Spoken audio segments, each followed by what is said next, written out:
پریوں کی سرزمین میں ایک خوبصورت پری نرمین رہتی تھی۔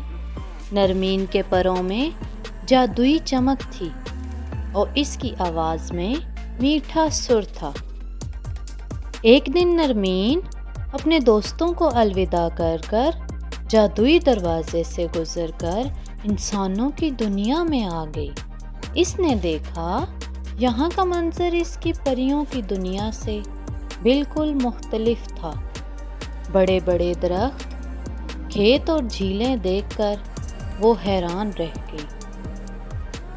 نرمین ایک خوبصورت باغ میں پہنچی جہاں ایک نوجوان عارف پھولوں کی دیکھ بھال کر رہا تھا۔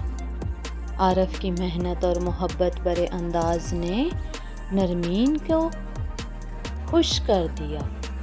اس کی نرمی اور خلوص دیکھ کر وہ اس کے قریب آئی۔ عارف نے بھی نرمین کو دیکھا اور خوبصورتی اور چمک سے متاثر ہوا۔ وہ نہیں جانتا تھا کہ نرمین ایک پری ہے، مگر اس کی آنکھوں میں جادوئی کشش کو محسوس کر سکتا تھا۔ دونوں نے بات چیت کی، بہت جلد دوست بن گئے۔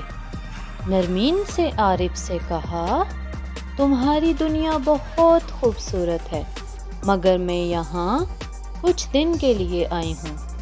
عارف نے مسکرا کر کہا، تم جب تک چاہو یہاں رہ سکتی ہو۔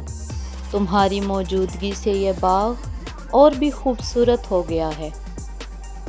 دونوں نے بہت سا وقت ساتھ گزارا، باغ میں چہل قدمی کی، جھیل کے کنارے بیٹھ کر باتیں کیں اور ایک دوسرے کے ساتھ خوب ہنستے کھیلے۔ ایک دن نرمین نے عارف کو اپنی اصلیت بتانے کا فیصلہ کیا۔ اس نے کہا، عارف میں ایک پری ہوں اور میری دنیا پریوں کی سرزمین ہے۔ مجھے واپس جانا ہوگا، مگر میں تمہیں کبھی نہیں بھولوں گی۔ عارف نے حیران ہو کر کہا، کیا تم سچ میں ایک پری ہو؟ مگر میں تمہیں کیسے جانے دوں؟ نرمین کی آنکھوں میں آنسو آ گئے۔ اس نے کہا، میں بھی تمہاری دوست بن کر رہنا چاہتی ہوں، مگر میری دنیا الگ ہے۔ میں تم سے وعدہ کرتی ہوں، جب بھی تم مجھے یاد کرو گے، میں یہاں ضرور آ جایا کروں گی۔ عارف نے نرمین کو الوداع کہا اور کہا، میں تمہارا انتظار کروں گا۔ نرمین نے اپنے پروں کو پھیلایا، جادوئی روشنی میں گم ہو گئی۔ عارف نے دیکھا کہ وہ آسمان کی طرف اڑ گئی۔ اس کے دل میں نرمین کی یادیں ہمیشہ زندہ رہیں۔